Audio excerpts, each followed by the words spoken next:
Hello, my friends, and welcome back. I'm going to have a discussion here about SVB, or Silicon Valley Bank, and the collapse of that bank this weekend, or rather, a few days ago. And this is not a financial advice video. I am not a financial guru or expert. I want to make that very clear at the beginning. I am a guy who is fascinated with how fragile our economic system really is. I've read several books about the economy. The Creature from Jekyll Island is a great one from G. Edward Griffin. There's also, I can't remember the other one right now, Capital by Thomas Piketty. Everyone has their opinion about the economy, how it operates. But one thing that we can all agree on is that all it takes is a small ripple, and that pool starts to, let's just say the ripples outwards. Uh, I can't put it much simpler than that. But what happened the other day, if you're not aware, was that Silicon Valley Bank took a shit and the bank collapsed. Now, before I made this video, I wanted to talk about this, and then right before I made this video, I watched another video about it, and it said that just a few hours ago that the Fed announced that the Federal Reserve was going to bail them out. Now, I'll be honest, this is why I don't pay attention to politics, why I don't pay attention to the media, because this kind of shit bothers me. When I find out that a bank was bailed out for billions, probably hundreds of billions of dollars, it bothers me because it's funny how quick the government will jump to bail out a bank that supports only Silicon Valley startups. But at the same time, we can't take care of our own bridges or infrastructure. It's really absurd, the priorities that we have. And I'm disgusted that they actually did this. I honestly thought that the government was not going to bail them out. And, the Federal Reserve isn't the government. They're a private institution. So that gets into some complicated territory. Let's just put it this way. The Silicon Valley Bank is a place that banks with exclusively, for the most part, startup companies and Silicon Valley billionaires and millionaires. 95% of the people who have money in that bank, 95% of the accounts, according to what I read. Another person said 85, so let's just say 90% of the accounts there are over $250,000.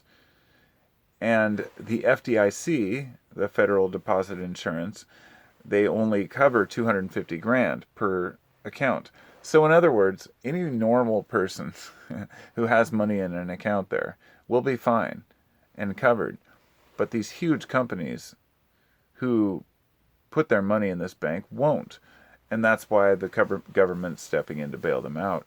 Why this is a problem is because most of these startup companies, according to what I learned, they chose to invest with this particular bank with expectation of higher yields on their deposits.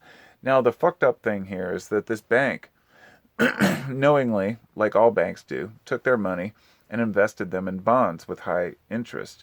And apparently, the market didn't favor them and they lost money. They made some announcement that, we're going to have to do this and that to make sure we cover and try to make up for some of the money we don't have. That little declaration they made created a panic and made a run on the bank. And a lot of startups and individuals started drawing their money out of the bank. This caused a run on what they had. They ran out of money and they closed the bank. Now, I'm using this example to let people know. I'm not saying that Monday morning, which is tomorrow morning, you might be watching this afterwards. I'm not saying that in the morning there's going to be a run on the nation's banks. What I am saying is that on this one little bank, there was a run, and they couldn't accommodate the people that needed their money. And a lot of the time they say, well, you're usually covered for 70 or 80% of what you have in there. Like, if I put money in the bank, I expect to get all my money out of the bank. Now, for the last 15, 20 years of my life, I've always been anti-bank, but I keep all my money in other forms away from the bank as much as possible. If I have too much money in there, I always feel awkward. And lately I haven't had shit, so it doesn't matter. But when I do have money, I keep it in cash, or I bought silver, things like that. And I'm just going to say that I don't think most Americans really think that there's ever a possibility that tomorrow they could try to get their money out of the bank and they wouldn't be able to get it. But I'm telling you right now, that's absolutely possible.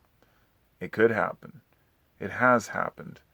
In fact, in 1933, when they made gold, let's just say that there was a time back in the 30s where you were required to turn in your gold to the government.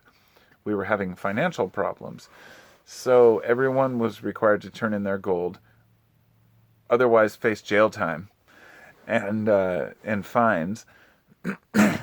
So they took everybody's gold, and I think they gave them something like $13 an ounce for it.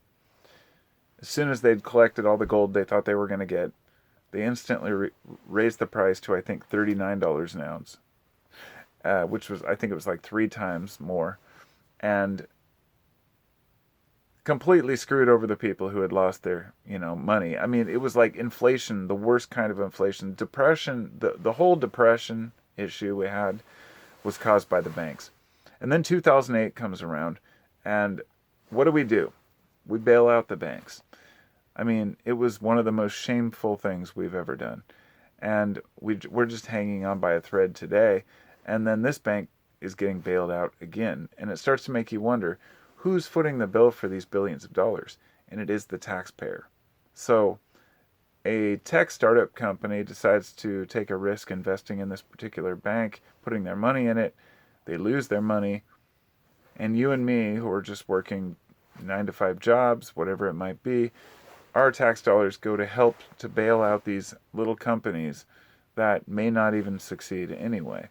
And my thought is, let them fail. Like, we can't keep bailing out banks. If anything, and this is my thought on it, maybe I'm totally wrong about this, in believing that we should just let them fail. But there have to be repercussions for bad business practices and for bad banking. There have to be somebody who's paying the price. But if the bank is bailed out and the people are taken care of, my thought is this. You got to fire the president of the bank. You got to fire the CEO. You got to fire every manager and everybody in charge of any position in that bank and replace them with competent people who will be, who knows, publicly selected. I don't know how that would work. But let's just say that once a bank is bailed out, they need to be owned by the people, because the people are the ones that bailed it out. Those are my thoughts. That's my ramble. Thanks for listening. Don't like to talk about banks and money, but just seeing that bailout, it just, made my blood boil. I was like, here we go again. Giving money, no money to the causes we really need, but billions of dollars to a bank, because we don't want one small Silicon Valley bank to fail. So, those are my thoughts. What are yours? Talk to you next time. Thanks for listening.